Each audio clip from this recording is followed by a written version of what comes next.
भगवत गीता में श्री भगवान के वचन हैं। शास्त्र क्यों पढ़ने चाहिए? श्री भगवान उवाच, अगर भगवान कुछ बोल रहे हैं तो वह बात बहुत ही महत्वपूर्ण है। तो क्या लिखा हुआ है? कौन पढ़ेगा? एक व्यक्ति पढ़े, जोर से पढ़े। यदि तुम्हें समस्त पापियों में भी सर्वाधिक पापी समझा जाए तो भी तुम दिव्य ज्ञान रूपी नाव में स्थित होकर दुख सागर को पार करने में समर्थ होगे। भगवत गीता 4 अध्याय का 36वां श्लोक है, श्री भगवान के वचन है। यदि हमको समस्त पापियों में सर्वाधिक पापी समझा जाए तब भी होप है। यदि हम ज्ञान रूपी नाव में स्थिर होंगे, ज्ञान रूपी नाव, यानी ज्ञान कहां से मिलेगा आपको? शास्त्र से। तो शास्त्रों की अगर हम शरण में जाएंगे, शास्त्रों को जीवन में अपनाएंगे तो क्या होगा? हम आसानी से इस दुख समुद्र को पार करने में समर्थ होंगे। जगत में हम लोग सब क्या हैं? पापी है। क्या है? कौन मानता है इसको? मानते कोई? कितने लोग मानते हैं कि हम पापी हैं? बाहर के लोगों को अगर कहा जाए तुम पापी हो तो मारने के लिए आएगा। मुझे पापी कैसे कहा? देखो, भक्तों में और मायावादियों में यही अंतर है। जो भक्त होते हैं वो क्या करते हैं? अपने आप को दासो अस्मि कहते हैं। क्या कहते हैं? दासो अस्मि। मैं क्या हूँ? भगवान का दास, दासानुदास, भगवान के भक्तों का, दासों का दास हूँ। ये अभिमान भक्तों के अंदर होता है, दासत्व का अभिमान। और दूसरा जो मायावादी होते हैं वो क्या बोलते हैं? अहम ब्रह्म अस्मि, मैं ब्रह्म हूँ, मैं भगवान हूँ। उनके अंदर ब्रह्म बनने का भाव होता है, भोक्ता बनने का भाव होता है, और भक्तों के अंदर दासत्व का भाव होता है। तो भक्त बड़े विनम्र होते हैं। जगाई मधाई हित मुहि से पापिष्ट, कविराज गोस्वामी कहते हैं कि जगाई मधाई से भी ज्यादा पापी हूँ।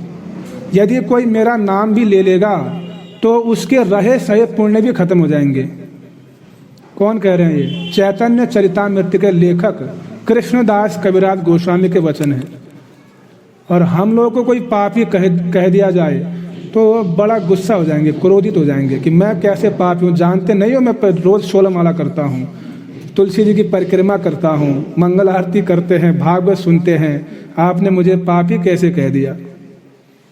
तो बड़ा मुश्किल होता है इसको स्वीकार करना। हम पापी हैं, हम कपटी हैं या पतित हैं, इसको मानना बड़ा मुश्किल होता है। इसीलिए प्रार्थना भी करते हैं कि हे गुरुदेव, मैं जैसा भी हूँ, चाहे पापी हूँ या कपटी हूँ, लेकिन आपका हूँ, आप मुझ पर कृपा करें। लोग करते ना प्रार्थना, पापी हूँ या कपटी हूँ, जैसा भी हूँ तेरा हूँ, जैसा भी हूँ तेरा हूँ। पापी हूँ या कपटी हूँ, जैसा भी हूँ तेरा हूँ। गुरुदेव कृपा करके मुझको अपना लेना, गुरुदेव कृपा करके मुझको अपना लेना। लेकिन जब हम अपने आप को पापी मानेंगे, पतित मानेंगे, तभी तो अपनाएंगे। अब अपने आप को अहम ब्रह्मास्मि कहते रहेंगे कि मैं सर्वज्ञ हूँ, मैं सब कुछ जानता हूँ, तो फिर गुरुदेव क्यों अपनाएंगे, क्यों कृपा करेंगे?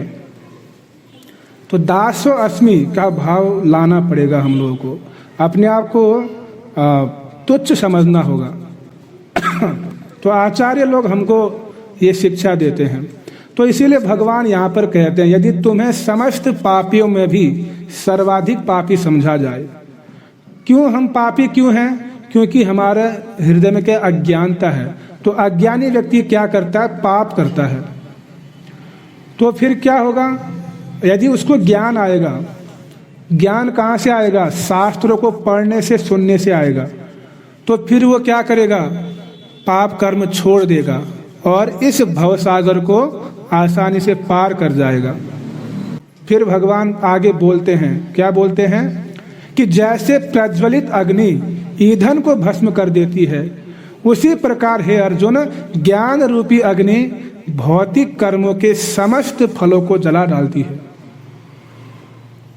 मतलब ये ज्ञान कितना महत्वपूर्ण है, शास्त्रों का ज्ञान, वैदिक शास्त्रों का ज्ञान कितना महत्वपूर्ण है कि वह एक अग्नि के समान कार्य करती है और हमारे जितने भौतिक कर्म हैं और उनके जो फल हैं उनको नष्ट कर देती है।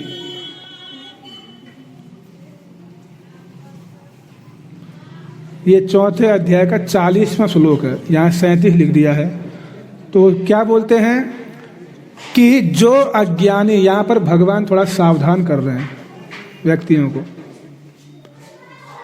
क्या सावधान कर रहे हैं कि जो अज्ञानी तथा श्रद्धा विहीन व्यक्ति शास्त्रों में संदेह करते हैं। किसमें? आगे पढ़ो, जरा जोर से पढ़ो, क्या लिखा है, जोर से पढ़ो कोई व्यक्ति। वह भगवत भावना नहीं प्राप्त करते, अपितु नीचे गिर जाते हैं। संशय आत्मा के लिए ना तो इस लोक में ना ही परलोक में कोई सुख है। देखो चौथा अध्याय 40वां श्लोक कि जो अज्ञानी तथा श्रद्धा विहीन व्यक्ति शास्त्रों में संदेह करते हैं। शास्त्रों में कैसे संदेह हो सकता है? कब होता है संदेह शास्त्रों में? बताइए, आप लोग की तरफ से बताइए। आप लोगों में से कितने लोगों को संदेह हुआ शास्त्रों में? हुआ कि नहीं हुआ? अगर नहीं हुआ तो आप लोग दृढ़ श्रद्धावान हैं, क्योंकि श्रद्धावान जन है भक्ति अधिकारी, कि श्रद्धावान व्यक्ति ही भक्ति का अधिकारी है। अश्रद्धावान व्यक्ति, अज्ञानी व्यक्ति भक्ति का अधिकारी नहीं है। तो शास्त्रों में संदेह कब होता है? आप लोग का क्या विचार है, कब संदेह होता है शास्त्रों में? भगवान ने बोला है संशय आत्मा विनश्यति, जो संशय करता है उसका विनाश है, जो संदेह करता है उसका विनाश निश्चित है। तो कैसे समझें कि शास्त्रों में संदेह होता है? क्या विचार है? कभी शास्त्र खोले होंगे तभी तो संदेह होगा। कभी खोला ही नहीं शास्त्रों को, कभी पढ़ा ही नहीं शास्त्रों को, कभी भागवत को खोला नहीं, गीता को पढ़ा नहीं, चैतन्य चरितामृत ग्रंथ को खोला नहीं कभी, तो फिर संदेह कैसे होगा? संदेह तो उसको होगा जो शास्त्र पढ़ रहा है, जिसने कसम खा रही कि हमको पढ़ना ही नहीं, इतनी मोटी मोटी किताबें रखा हुआ है, बस धूल जमी हुई उनमें। तो ऐसा व्यक्ति तो क्या संदेह करेगा? संदेह होता है शास्त्रों में कब? आप श्रीमद् भागवतम का 5वां स्कंद पढ़ो, उसमें क्या बतला रखा है? जम्बू द्वीप का वर्णन आता है। किसका? जम्बू द्वीप। अब बताइए, राजा प्रियव्रत ने क्या किया? सुमेरु पर्वत के 7 चक्कर लगाए। और कैसे लगाए? रथ के ऊपर बैठकर। और वो रथ कैसा है? एक पहिए वाला है। अब बताइए, एक पहिए में रथ चल रहा है, कितना बड़ा रथ होगा वो। और 7 चक्कर लगाए तो क्या बन गए? 7 समुद्र बन गए, 7 द्वीप बन गए। और जम्बू द्वीप में कितने वर्ष हैं? 9 वर्ष हैं। कितने हैं? 9 वर्ष। और जम्बू द्वीप नाम क्यों पड़ा? जामुन का वृक्ष है, विशाल जामुन का वृक्ष। और उसमें हाथी के बराबर जामुन लगते हैं। किसके बराबर? हाथी के बराबर। बड़े बड़े हाथी के आकार के समान क्या लगते हैं? जामुन के फल लगते हैं। और गुठली बिल्कुल नाम मात्र की होती है, रस ही रस भरा हुआ है। और आम के वृक्ष भी हैं। आम का इतना बड़ा फल लगता है कि अगर वो किसी के हाथी के ऊपर गिर जाए तो हाथी मर जाएगा। सोचो आप, इतने बड़े बड़े फल लग रहे हैं। और वो जम्बू द्वीप जामुन के वृक्ष से जब वो फल गिरते हैं, कहाँ? पहाड़ी में नहीं गिरते हैं, वो सीधे जमीन पर गिरते हैं। और फिर नदी बन जाती है, जम्बू नदी। जामुन के रस की नदी बन गई। और फिर उसी से स्वर्ण उत्पन्न होता है। और उस स्वर्ण का उपभोग स्वर्ग के देवता लोग करते हैं। तो अब बताइए, कौन विश्वास? संदेह नहीं होगा इसमें। वास्तव में जो ये 5वां स्कंद है, खासकर ये सृष्टि का वर्णन जिसमें है, ये हमारी श्रद्धा की परीक्षा लेता है। आ रहा समझ में? क्या करता है? श्रद्धा की परीक्षा ले रहा है। बहुत मतलब दृढ़ श्रद्धा चाहिए इसको हजम करने के लिए।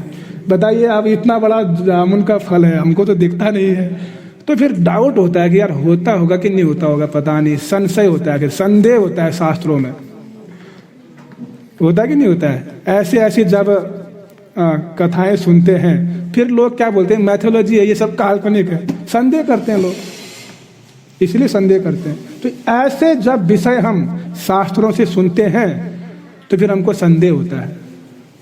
अनंत शेष ने अपने अनंत मुखों में, अनंत अपने मस्तकों पर अनंत कोटि ब्रह्मांड सरसों के दाने की तरह धारण किए हुए हैं।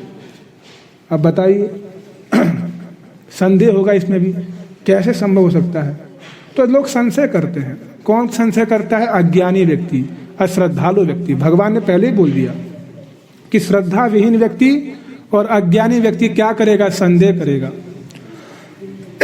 और जो श्रद्धावान है वो संदेह नहीं करेगा, वो मान लेगा, स्वीकार कर लेगा। कुछ चीज़ें ऐसी होती जो मान ली जाती हैं, जरूरी नहीं है कि उनको टेस्ट करें पहले या पहले परीक्षा लें, ऐसा नहीं है। नहीं, पहले हम देखेंगे जाकर होता है कि नहीं होता है, तब मानेंगे, ऐसा नहीं है। लिखा है मान लो, जिसने देखा है, जिसने अनुभूति किया है, उसने बोल दिया मान लो।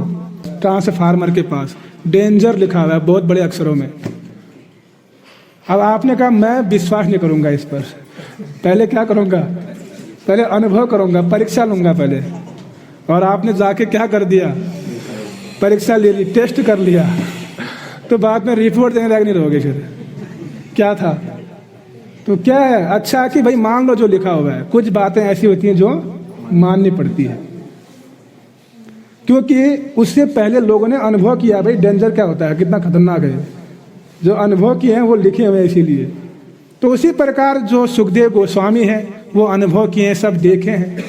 तो महाजनों ये न गतास पंथा, शास्त्र का वचन है। तो महाजन लोगों ने जो अनुभव किया, जो देखा है, उसको बता रहे हैं, तो उसको मानना ही हमारा क्या है? कर्तव्य है। यदि अपनी बुद्धि लगाएंगे तो सर्वनाश होगा। आ रहा समझ में? तो कुछ बातें ऐसी हैं जिसको लॉजिकली आप जो है सिद्ध नहीं कर सकते हो, फिर वहाँ श्रद्धा की आवश्यकता होती है।